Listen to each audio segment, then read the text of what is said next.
Hello everyone, good morning to all. Welcome back to my channel. I am Pooja और आज हम बात करने वाले हैं 4 सितंबर के सभी इंपॉर्टेंट करंट अफेयर्स के बारे में और शुरुआत करेंगे 23rd लॉ कमीशन से।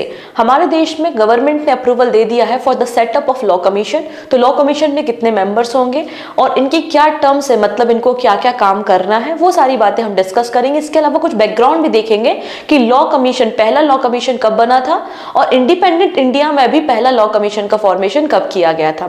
इसके अलावा आप लोग ने ब्रिक्स के न्यू डेवलपमेंट बैंक के बारे में सुना होगा ना। तो न्यू डेवलपमेंट बैंक में एक और नई कंट्री की एंट्री हो गई, एक और नया मेंबर शामिल होने जा रहा है। हम उस नए मेंबर के बारे में बात करेंगे। फिर कुछ स्टेट न्यूज है, कुछ इंपॉर्टेंट पर्सन भी न्यूज में है विथ लॉट्स ऑफ एमसीक्यू। और एमसीक्यू के एंड में क्वेश्चन ऑफ द डे भी है जिसका आंसर आप मुझे कमेंट सेक्शन में बता सकते हैं। ओके, तो आइए स्टार्ट करते हैं आज का करेंट अफेयर्स। सबसे पहले बात करेंगे about the 23rd law commission. ये जो करेंट अफेयर्स है आपके आने वाले हर एक वनडे एग्जाम के लिए इंपॉर्टेंट है, इसलिए आप अपने फ्रेंड्स के साथ शेयर कर सकते हैं, उनको सजेस्ट कर सकते हैं और पहली बार आए हैं तो सब्सक्राइब भी कर सकते हैं। इसके अलावा मेरा एक छोटा सा सजेशन है, ठीक है, आप लोगों का आज का एक छोटा सा मैं होमवर्क दे रही हूँ, टास्क दे रही हूँ। वो टास्क ये है कि आपका जो 7th पे कमीशन है, 7th पे कमीशन को आपको पढ़ना है कि 7th पे कमीशन का फॉर्मेशन कब किया गया था, इसके हेड कौन है, इनकी रिकमेंडेशन कब तक मानी जा रही है। इसके अलावा पहला पे कमीशन कब बना था, क्योंकि रिसेंटली 7th पे कमीशन न्यूज में था। आपको मैंने बताया था कि 4% डीए को बढ़ा दिया गया है और डीए 50% हो गया है। इसके अलावा हमने बात की थी रिटायरमेंट ग्रेच्युटी के बारे में, तो ग्रेच्युटी लिमिट को भी 25% बढ़ा दिया गया है, 20 लाख से कर 25 लाख रुपीस कर दिया है। ये सब हमने डिस्कशन किया था। तो यहां से क्वेश्चन बन सकते हैं कि 7th पे कमीशन का फॉर्मेशन कब हुआ था, इनकी क्या रिकमेंडेशन थी, XYZ। इसके अलावा एक और टास्क है, आपको यहाँ पे 15th finance commission and 16th finance commission पे भी बातें करनी है।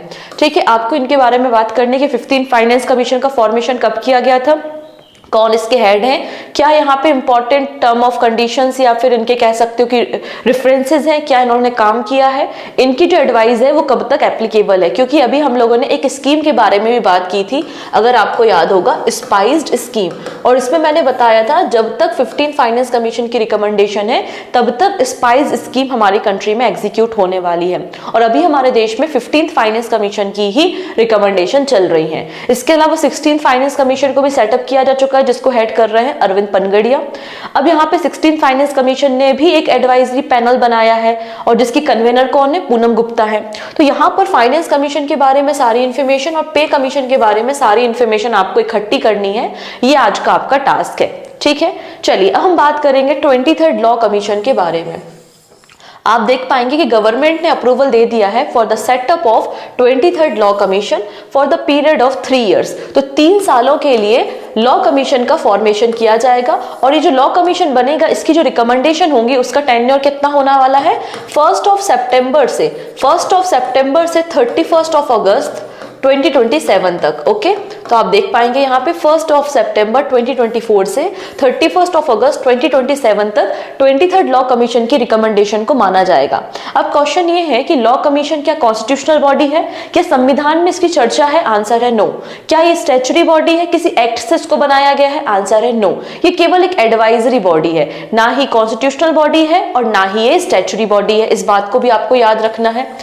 It is an executive body जिसको गवर्नमेंट ने ऑर्डर देके बनाया है और यहाँ पर जो लॉ कमीशन है इसका टेन्योर 3 साल का होगा और ये वर्क करेगी under the ministry of law and justice. Ministry of law and justice के अंदर काम करती है, ठीक है। और क्या बातें कही गई है, कितने मेंबर होंगे, तो यहाँ पे बताया गया है कि 23rd नंबर का जो लॉ कमीशन है उसमें आपको 5 फुल टाइम मेंबर देखने को मिलेंगे।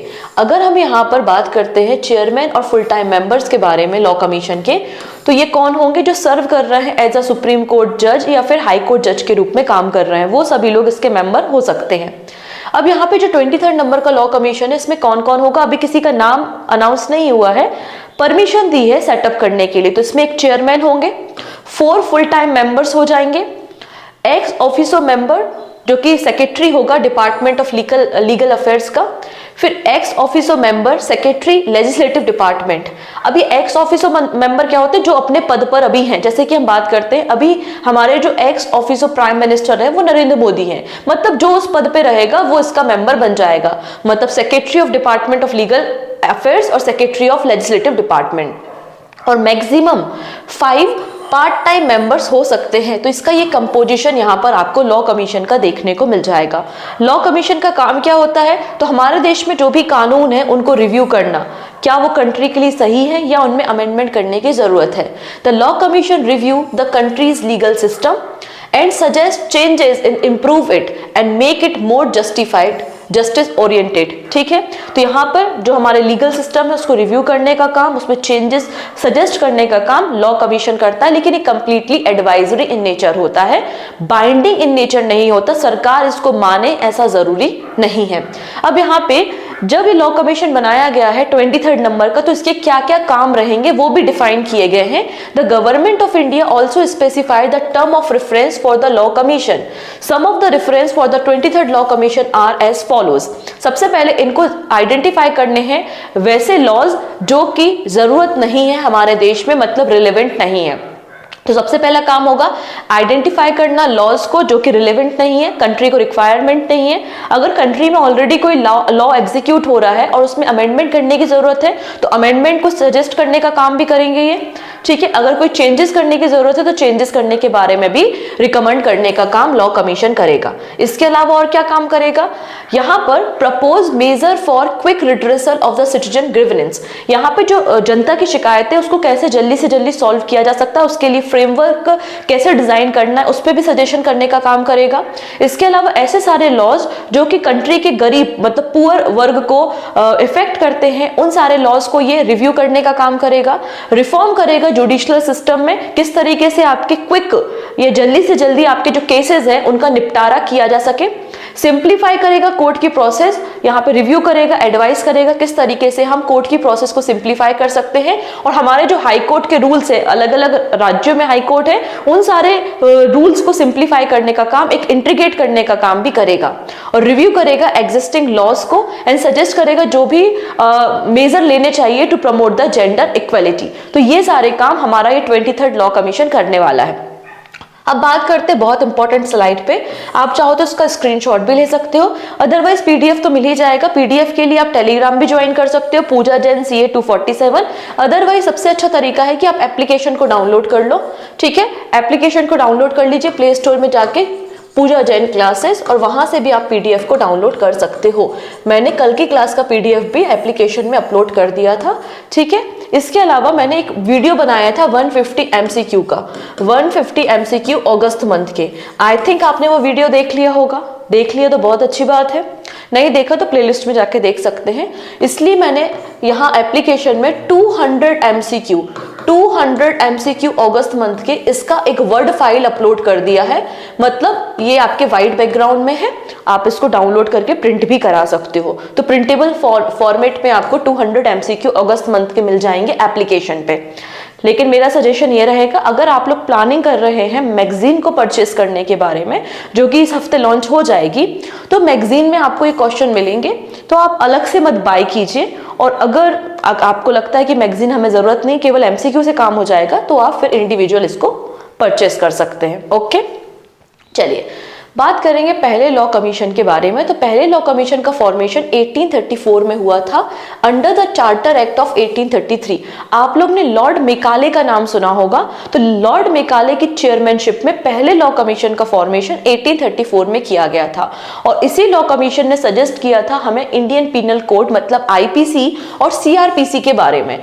तो CRPC और IPC के बारे में सजेस्ट करने वाला कौन था, ये पहला लॉ कमीशन ही था जिसको 1834 में under the chairmanship of Lord Macaulay form किया गया था। इसके अलावा जो 2nd, 3rd and 4th number का लॉ कमीशन है वो 1853, 1861 और 1869 में सेटअप किया गया। अब बात करते हैं आजादी के बाद, आफ्टर इंडिपेंडेंस। पहला जो लॉ कमीशन सेटअप किया गया था by the president of India, ये किया गया था 1955 में। ठीक है, for the period of 3 years, मतलब 1955 से लेकर 1958 तक पहले लॉ कमीशन का टेन्योर आपको देखने को मिल जाएगा। जो पहले लॉ कमिश्नर थे उनका नाम क्या था, आंसर हो जाएगा MC सीतलवाड़, MC सीतलवाड़ आपको पहले लॉ कमीशन के हेड देखने को मिल जाएंगे, चेयरमैन देखने को मिल जाएंगे। अब हमारे देश में जो 22 नंबर का लॉ कमीशन है, इसको हेड कर रहे थे जस्टिस ऋतुराज अवस्थी और इनका टेन्योर 2020 से 24 तक था और अभी अब 23 नंबर का लॉ कमीशन सेटअप किया जा रहा है। तो ऋतुराज अवस्थी का नाम इंपॉर्टेंट है, मुझे लगता है आने वाले एग्जाम में ये क्वेश्चन पूछा जा सकता है। ठीक है, चलिए next and one of the most important news हम यहाँ पे डिस्कस करने वाले हैं अबाउट द ब्रिक्स। आप सभी को पता है कि जब ब्रिक्स का फॉर्मेशन किया गया था तो ब्रिक्स में आपको यहाँ पे जो कंट्रीज देखने को मिलती थी वो कौन कौन सी थी? आंसर हो जाता है ब्राजील था, रशिया था, इंडिया, चाइना और साउथ अफ्रीका। और अब 5 नई कंट्रीज ने ब्रिक्स को ज्वाइन कर लिया है, तो total number of counting bricks की कितनी हो गई है? 10 हो गई है। तो ये जो ब्रिक्स के 5 देश है, इन 5 देशों ने मिलकर डेवलपमेंट किया था किसका? New development bank. New development bank का फॉर्मेशन किया गया था। ठीक है, इसका पर्पस क्या था कि जो ब्रिक्स कंट्रीज हैं उनको सपोर्ट करना।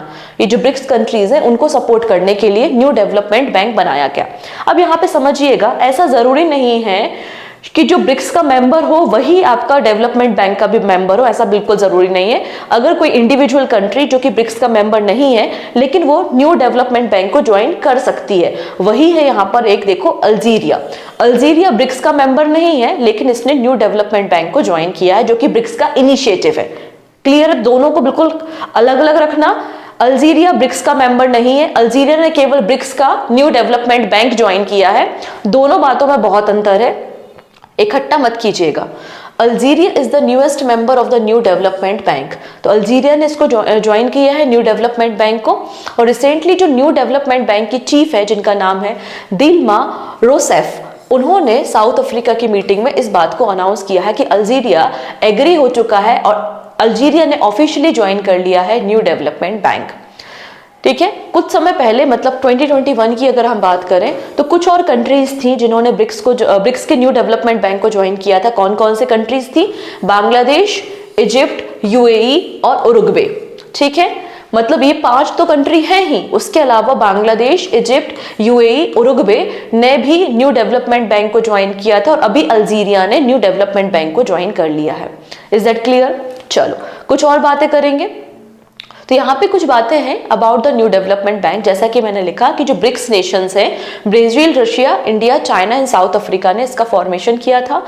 कब हुआ था? जब 6 नंबर की ब्रिक्स की समिट हो रही थी, जो 6th एडिशन हो रहा था ब्रिक्स की समिट का ब्राजील में 2014 में, तब आप देखेंगे न्यू डेवलपमेंट बैंक का फॉर्मेशन किया गया था। और इसकी इनिशियल ऑथराइज्ड कैपिटल कितनी है?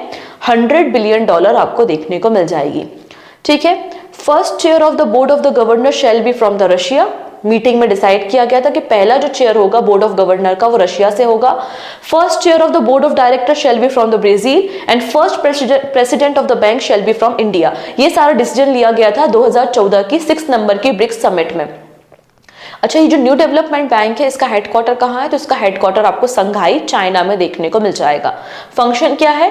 To support the infrastructure and sustainable development. Infrastructure और सस्टेनेबल डेवलपमेंट को बूस्ट करना है, प्रमोट करना है, फाइनेंशियल सपोर्ट प्रोवाइड करना है किसको? ब्रिक्स कंट्री को और जो भी मेंबर है न्यू डेवलपमेंट बैंक के। क्लियर है?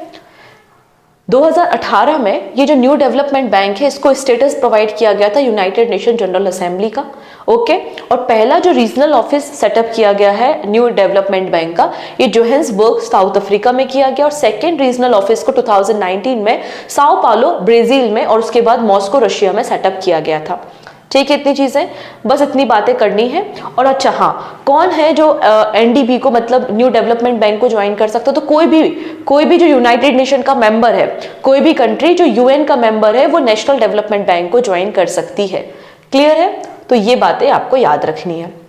ओके, चलिए फर्दर डिस्कशन करने से पहले यहाँ पर बहुत सारे बच्चे हैं जिन लोगों का बैंक का मेंस एग्जाम है, तो उनके मेंस एग्जाम के लिए आपके पास ये मैगजीन अवेलेबल है, बैंकिंग करेंट अफेयर्स, जिसमें केवल मार्च से लेकर जुलाई मंथ तक के बैंकिंग और इकोनॉमी न्यूज आपको देखने को मिल जाएगी। और अगस्त मंथ का तो अगस्त मंथ की मैगजीन के साथ एड ऑन हो जाएगा। ठीक है, तो आप चाहें तो इसको भी परचेस कर सकते हैं एप्लीकेशन पे विजिट करके, प्ले स्टोर से जाके आप एप्लीकेशन को डाउनलोड कर लेना। इसके अलावा यहाँ पर PYQ की भी ई बुक है जिसमें 5000 प्लस क्वेश्चंस आपको मिल जाएंगे इन सभी सब्जेक्ट के, SSC में अलग अलग एग्जाम में आए हुए, जैसे कि CGL में, CPO, JEE, MTS में, तो आप इसे भी बाय कर सकते हैं एप्लीकेशन पे विजिट करके। ओके, चलिए नेक्स्ट बात करेंगे कोलंबो सिक्योरिटी कॉन्क्लेव। अब सबसे पहले थोड़ा सा बातें कर ले कि कोलंबो सिक्योरिटी कॉन्क्लेव में आपको कौन कौन से मेंबर्स देखने को मिलते हैं। तो इसमें आपको इंडिया, मालदीव, मॉरिशियस, श्रीलंका देखने को मिलता है।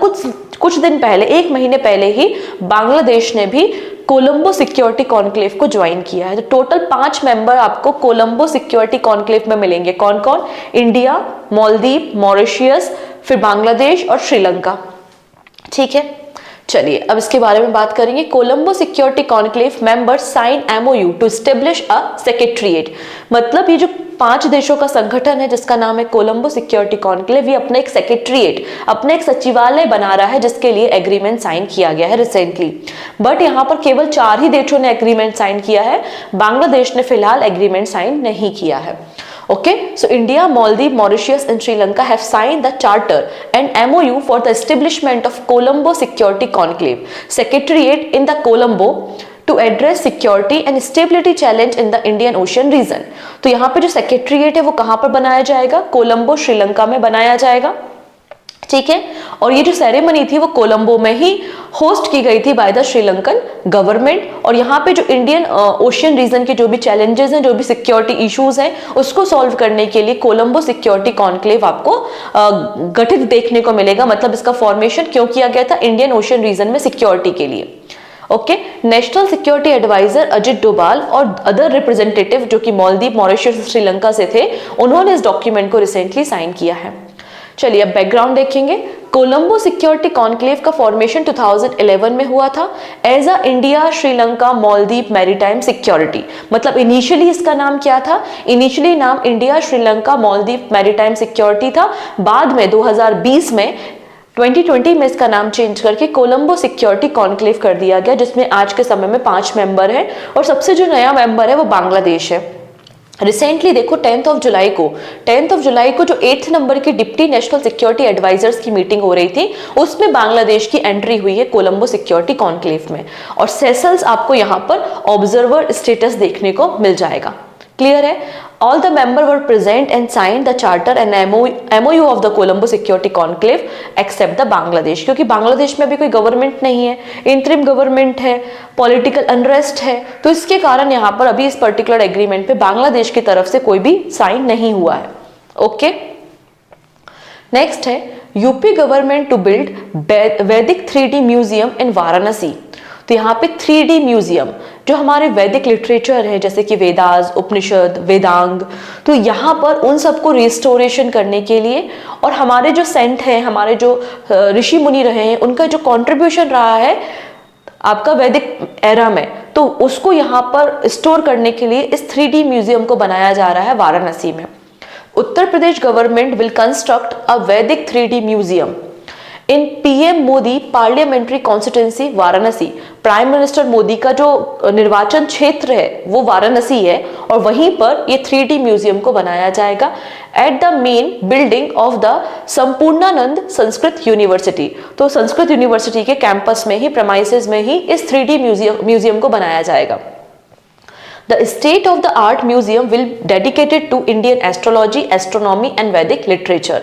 The museum will showcase the evolution of Vedic literature और हमारे जो भी सेंट्स हैं, हमारे जो भी संत हैं, उनका जो भी कंट्रीब्यूशन रहा है इन द वैदिक पीरियड, उसको यहाँ पर शोकेस किया जाएगा। ठीक है, ये बात यहाँ पर मेंशन है। नेक्स्ट है IIM Lucknow launch centre of excellence in the blockchain technology. यहाँ पर देखेंगे Microsoft India and IIM Lucknow के बीच में पार्टनरशिप हुई है। ओके, in the partnership with Microsoft India and IIM Lucknow will establish 3 outreach centre across Uttar Pradesh. Uttar Pradesh में 3 सेंटर्स को डेवलप किया जाएगा to promote and nurture blockchain based innovation. मतलब ब्लॉकचेन टेक्नोलॉजी में जो रिसर्चर्स है, जो स्कॉलर्स है और स्टूडेंट्स है वो नया इनोवेशन कर सके, इसको प्रमोट करने के लिए 3 सेंटर्स को बिल्ड किया जाएगा उत्तर प्रदेश में इन the partnership of Microsoft India and IIM Lucknow. ये जो 3 सेंटर्स प्रपोज किए गए हैं वो कहां पर किए गए हैं? गोरखपुर, लखनऊ और ग्रेटर नोएडा में, या फिर मेरठ भी हो सकता है, प्रपोज्ड है क्योंकि। The significant development aim to create and nurture 100 startup in the blockchain technology over the next 5 year। तो next 5 year में 100 startups को हमें बूस्ट करना है, उनको नर्चर करना है, क्रिएट करना है उत्तर प्रदेश में, जो कि ब्लॉकचेन टेक्नोलॉजी पे बेस्ड हो। नेक्स्ट है minister for railway Ashwini Vaishnaw unveiled India's first Vande Bharat sleeper train set. अभी तक जो वंदे भारत हमारे देश में चल रही है वो सिटिंग है, उसमें स्लीपिंग का कोई भी अरेंजमेंट नहीं है। तो यहाँ पर स्लीपिंग मतलब स्लीपर्स के साथ आपकी पहली वंदे भारत ट्रेन को अनवील किया गया है बाय द अश्विनी वैष्णव। ठीक है, कहां पर अनवील किया गया है? BEML कॉम्प्लेक्स बेंगलुरु में, specially build for the middle class. Vande Bharat sleeper train set design by the Bharat earth movers limited. इसको किसने बनाया है? भारत अर्थ मूवर्स लिमिटेड ने इसको रेडी किया है, जिसके चेयरमैन कौन हो जाएंगे? शांतनु रॉय आपको चेयरमैन देखने को मिल जाएंगे। और इसी के कॉम्प्लेक्स में इंडिया की पहली Vande Bharat sleeper train set को अनवील किया गया है by the Ashwini Vaishnaw. Okay, next, अब रिसेंटली न्यूज में हेमा कमेटी काफी ज्यादा सुर्खियों में, एक्चुअली न्यूज बहुत ज्यादा थी तो मैंने उसको थोड़ा सा न्यूज जो है वो कल के लिए शिफ्ट कर दिया है। जैसे कि अभी वेस्ट बंगाल ने जो लोग रेप करते हैं उनके लिए एक स्ट्रिक्ट लॉ पास किया है, तो वो जो बिल वगैरह है वो मैंने कल के लिए शिफ्ट किया है, हम कल डेफिनेटली डिस्कस करेंगे। अभी हम बात करते हैं हेमा कमेटी रिपोर्ट के बारे में। रिसेंटली न्यूज में है तो क्वेश्चन केवल इतना ही बनेगा कि हेमा कमेटी का फॉर्मेशन कब हुआ था और हेमा कमेटी का रिलेशन किस इवेंट से है, या हेमा कमेटी का फॉर्मेशन या इसका सजेशन क्या है, इतना ही क्वेश्चन बन सकता है। तो देख लेते हैं। Justice Hema committee report revealed shocking stories of discrimination, exploitation and sexual harassment faced by the women in the Malayalam film industry. यहाँ पे कई हाई प्रोफाइल एक्ट्रेस ने कंप्लेंट की थी कि जो मलयालम फिल्म इंडस्ट्री में क्या होता है, डिस्क्रिमिनेशन होता है। मतलब यहाँ पे जो फीमेल आर्टिस्ट होती हैं उनके साथ सेक्सुअली हरासमेंट होता है, उनका एक्सप्लॉयटेशन होता है, वर्किंग एनवायरनमेंट अच्छा नहीं है।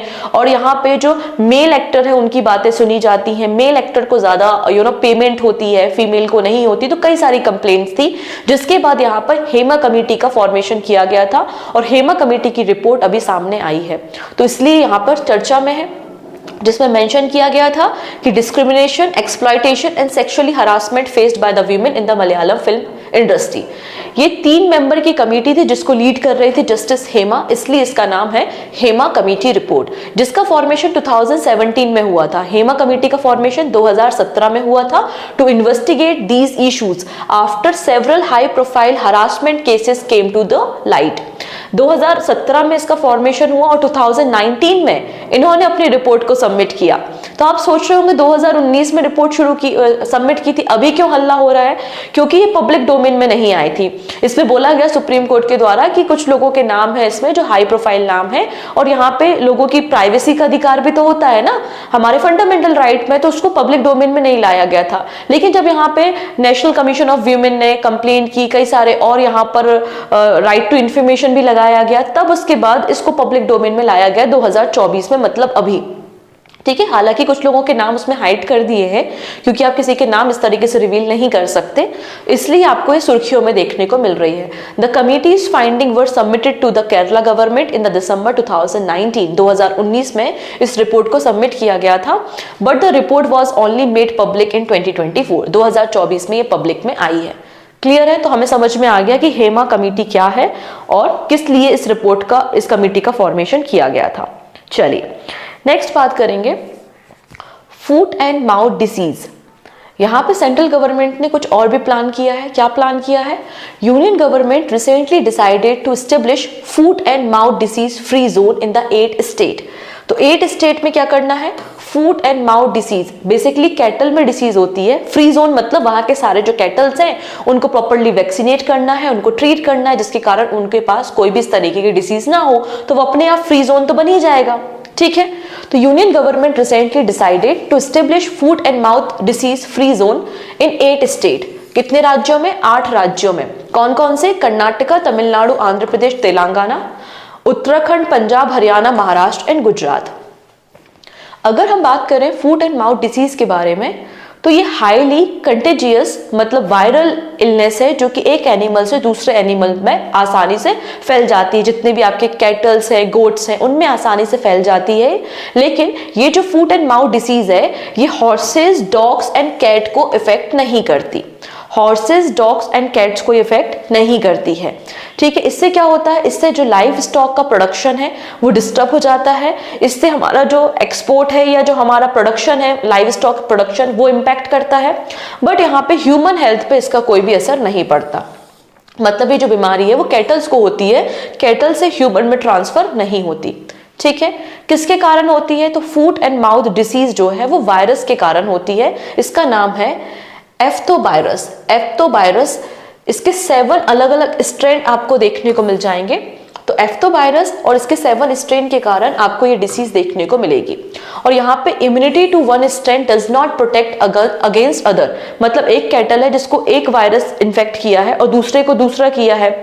तो यहाँ पे मतलब अगर आपने वैक्सीनेशन दिया है तो वो केवल एक ही स्ट्रेन के लिए होगा, दूसरे स्ट्रेन के लिए नहीं होगा। दूसरे स्ट्रेन के लिए आपकी इम्यूनिटी को नहीं ये टैकल करेगा, आपको इसके लिए फर्दर वैक्सीनेट करना पड़ेगा।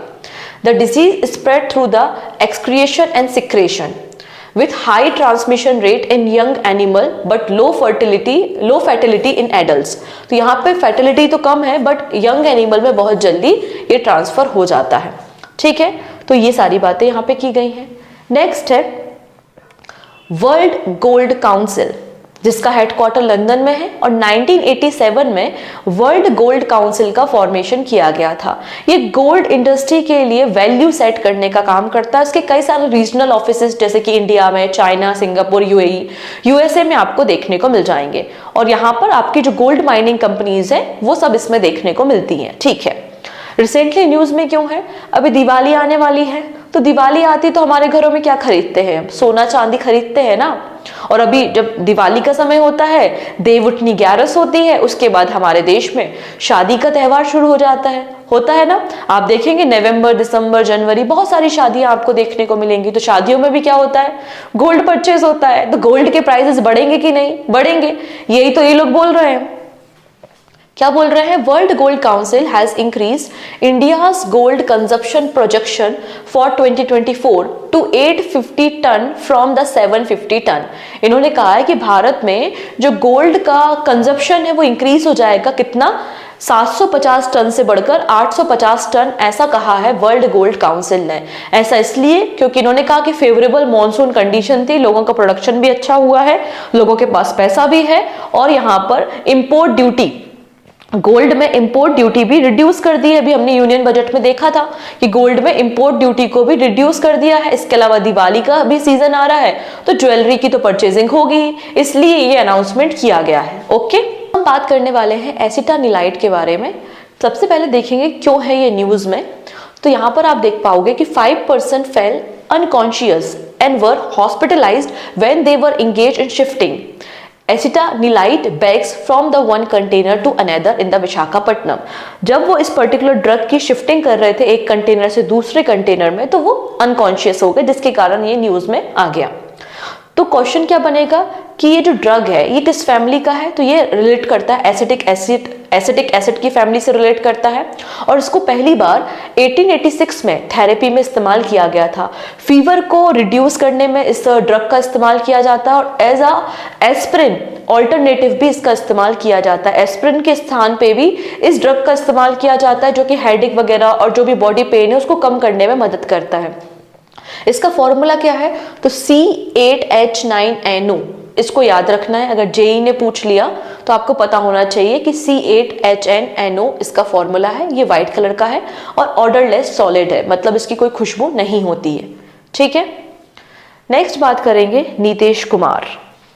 तो नीतीश कुमार जी ने हिस्ट्री क्रिएट कर दी है और गोल्ड मेडल जीता है बैडमिंटन में इन the Paris para Olympic games. Nitish Kumar won the second gold medal for India. पहला गोल्ड जो हमको लाके दिया था वो अवनी लेखरा ने लाके दिया था। तो अवनी लेखरा ने 10 metre air pistol rifle event में हमको पेरिस पैरा ओलंपिक का पहला गोल्ड मेडल लाके दिया था। अब यहाँ पे एक छोटी सी लिस्ट बता रही हूँ, उसके बाद इस लिस्ट पे बेस्ड हम क्वेश्चन को करने वाले हैं, तो ध्यान से समझिएगा। कुछ इंपॉर्टेंट नाम तो जिसमें हमको याद रखने ही है। ठीक है, सबसे पहले अवनी, सभी को पता है ये आपकी शूटर है, 10 मीटर एयर राइफल इवेंट से एसोसिएटेड है और गोल्ड इनको मिला है। नीतीश कुमार ये बैडमिंटन पैरा बैडमिंटन प्लेयर है और इनको भी गोल्ड मेडल मिला है। अगला नाम आता है मनीष नरवाल, हमने इनके बारे में बात की थी। इनका एसोसिएशन भी शूटिंग से है, 10 metre air pistol rifle event में इन्होंने सिल्वर मेडल जीता है। निशात कुमार, इनका रिलेशन हाई जंप से है, इनका रिलेशन हाई जंप से है और इन्होंने सिल्वर मेडल जीता है। अगला नाम आता है योगेश कथुनिया। ठीक है, योगेश कथुनिया, इनका रिलेशन डिस्कस थ्रो से है और इन्होंने सिल्वर मेडल जीता है।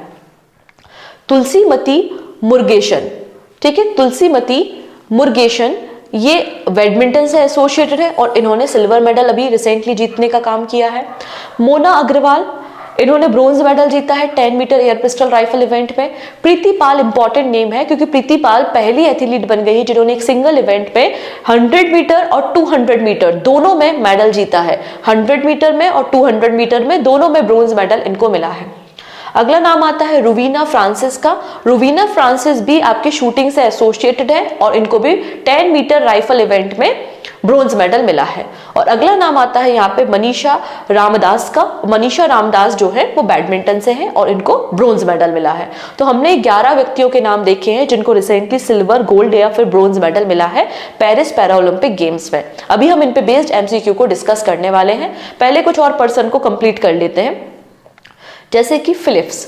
तो फिलिप्स एक कंपनी है, 1891 में इसका फॉर्मेशन हुआ था नीदरलैंड में। तो फिलिप्स ने अपॉइंट किया है भारत शेषा को as a new managing director for India. तो भारत शेषा नए मैनेजिंग डायरेक्टर बन गए हैं इंडियन सब कॉन्टिनेंट के फिलिप्स में। ओके, अगला नाम आता है धनुष श्रीकांत का। और धनुष श्रीकांत ने यहाँ पर 3 गोल्ड मेडल जीते हैं। 3 गोल्ड मेडल, एक इंडिविजुअल कैटेगरी में, एक टीम इवेंट में और मिक्स कैटेगरी में। तो 3 इन्होंने गोल्ड मेडल जीते हैं at the world deaf shooting championship में। ठीक है, so world deaf shooting championship में 3 गोल्ड मेडल जीतने वाले कौन बन चुके हैं? धनुष श्रीकांत बन चुके हैं। क्वेश्चन ऐसा भी तो बन सकता है ना कि धनुष श्रीकांत जो रिसेंटली न्यूज में है वो किस स्पोर्ट से है? तो शूटिंग से एसोसिएटेड है। Recently international committee of sport for the deaf इन्होंने ऑर्गेनाइज किया था वर्ल्ड डेफ शूटिंग चैंपियनशिप और ये चैंपियनशिप अभी चल रही है जर्मनी में 29 अगस्त से लेकर 8 सितंबर तक। ठीक है, तो अभी जर्मनी में ये चैंपियनशिप चल रही है। एंड धनुष श्रीकांत ने नया रिकॉर्ड बनाया है 10 मीटर एयर राइफल इवेंट में और इनका स्कोर 632.7 आपको देखने को मिल जाएगा। ठीक है, अब यहाँ पर इन्होंने 3 मेडल जीते, जैसा कि मैंने बताया, गोल्ड जीता इंडिविजुअल में, फिर मिक्स्ड में भी जीता है और टीम इवेंट में भी जीता है। इसके अलावा आपको ये जो इंडिविजुअल वाला कैटेगरी है ना, इसमें आपको तीनों इंडियंस देखने को मिलेंगे। All 3 medal in the event were won by the Indian. Dhanush ने गोल्ड मेडल जीता है, फिर सौरभ सैनी ने सिल्वर मेडल और मोहम्मद वानिया ने ब्रोंज मेडल जीता है। मतलब तीनों मेडल फर्स्ट, सेकंड, थर्ड तीनों पोजीशन पे इंडियन आपको देखने को मिल रहा है। अगला नाम आता है अभय सिंह का। इनका नाम तो इंपॉर्टेंट है लेकिन उससे ज्यादा पता है क्या इंपॉर्टेंट है? ये जो कप या ट्रॉफी लिखी हुई है जिसका नाम क्या है? तुनको मुजरीज ट्रॉफी।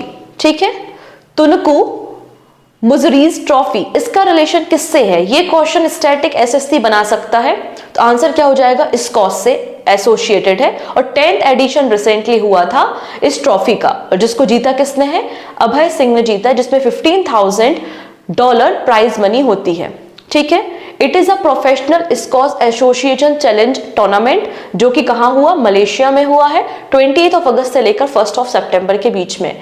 और यहाँ पे जो आपका ये प्रोफेशनल स्कॉच एसोसिएशन है, इसके मेंस के प्रेसिडेंट कौन है? सौरभ घोषाल है, जो कि इंडिया से बिलोंग करते हैं। ओके है जी, चलिए अब बात करेंगे कुछ शॉर्ट न्यूज के बारे में। तो वर्ल्ड बैंक ने भारत की ग्रोथ रेट को रिवाइज किया है। पहले वर्ल्ड बैंक ने कहा था कि भारत की जो ग्रोथ है वो 6.6% रहेगी इन FY25, मतलब 2024-25 जो आपका अभी रनिंग फाइनेंशियल ईयर है उसके लिए बात हो रही है। अब इन्होंने इस डेटा को रिवाइज किया और कहा है कि FY25 में भारत की जो जीडीपी ग्रोथ होगी वो 7% होगी। ओके, नेक्स्ट है Bisleri international private limited has partner with the government of Goa. तो बिस्लरी ने पार्टनरशिप किसके साथ की है? गोवा के साथ की है। क्यों की है?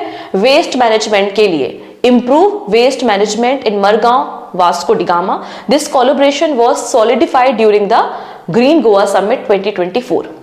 नेक्स्ट 47th नंबर की जो एनुअल जनरल मीटिंग हुई थी रिलायंस ग्रुप की, उसमें कुछ इंपॉर्टेंट इन्होंने अनाउंसमेंट किया है। क्या अनाउंसमेंट किया है? इन्होंने बताया कि रिलायंस इंडस्ट्री लिमिटेड हिस्ट्री में पहली ऐसी इंडियन कंपनी बन गई है जिसका रेवेन्यू 10 लाख करोड़ एनुअली देखा गया है। ओके, तो Reliance industry limited has made history as the first Indian company to exceed 10 lakh crore in annual revenue.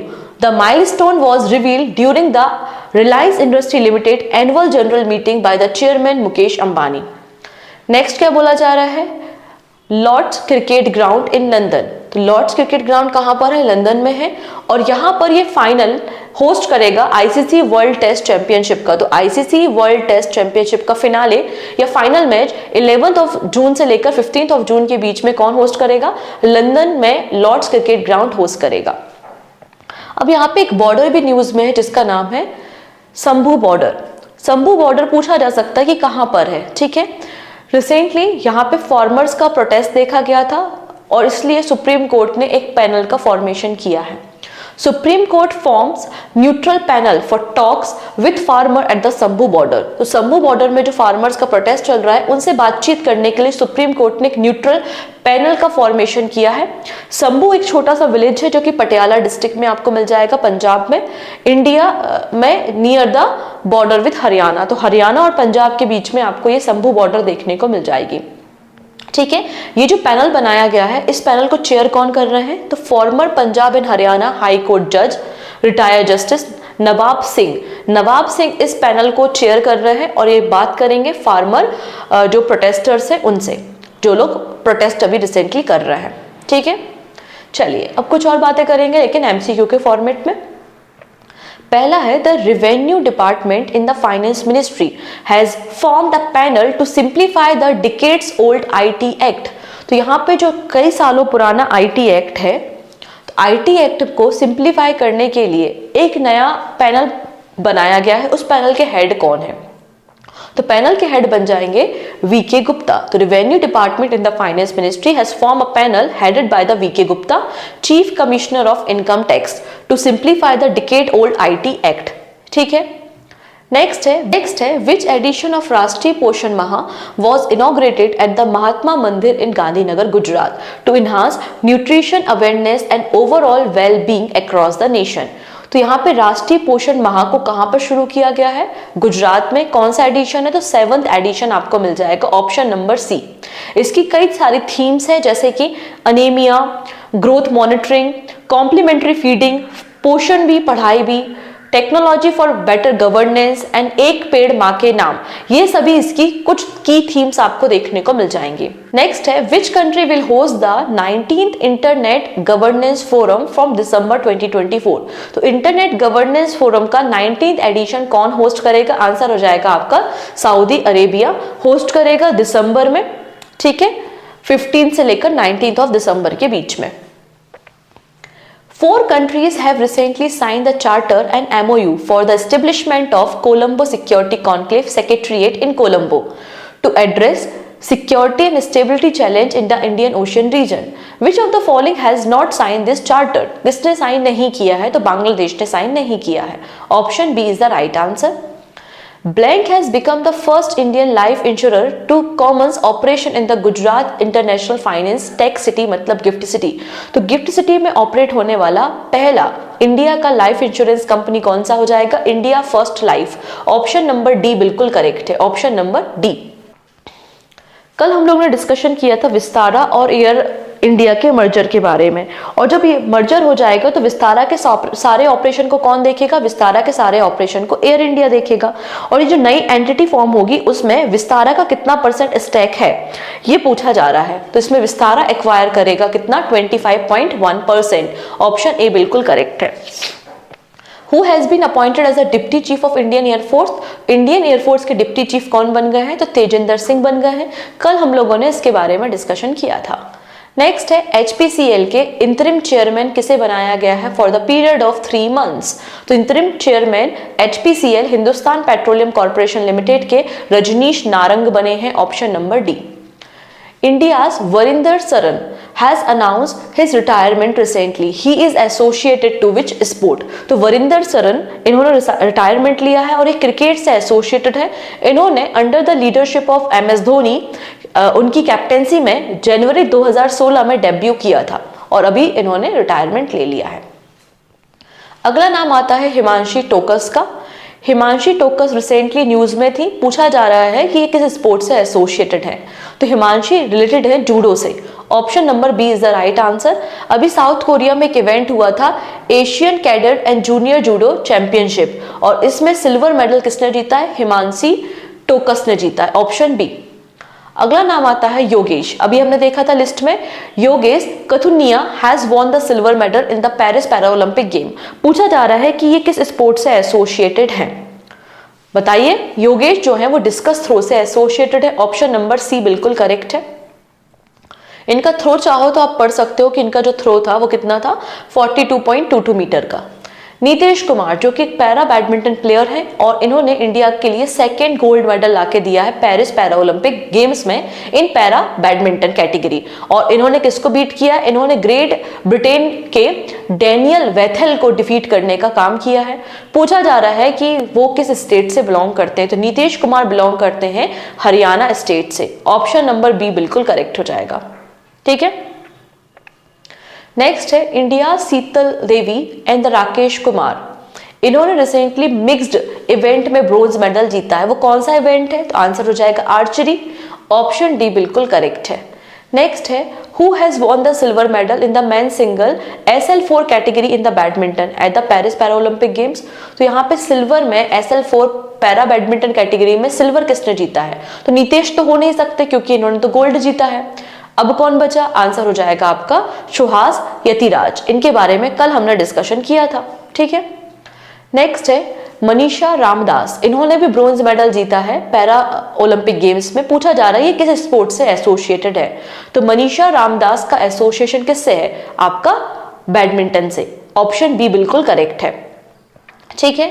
Next है star javelin thrower Sumit Antil become the first Indian man and secure from the country to defend the title, second from the country to defend the title as he won the F64 category gold with a para Olympic record of blank at the Paris game। तो सुमित अंतिल ने javelin throw में भी क्या जीता है? Gold medal जीता है। इनका थ्रो पूछा है तो 70.59 मीटर का थ्रो आपको मिल जाएगा। ओके। नेक्स्ट है which Indian athlete create a history by winning India's first bronze medal in 200 metre race. तो 200 मीटर रेस में पहली बार ब्रोंज मेडल किसने जीता है? प्रीति पाल ने जीता है। ये इंपॉर्टेंट नाम है। Option number D. And this is your question of the day जिसका आंसर आप मुझे कमेंट सेक्शन में बताएंगे। ओके है। सो आज के लिए इतना ही रखते हैं। बाकी सारी बातें हम कल के वीडियो में डिस्कस करेंगे। Take care and bye bye.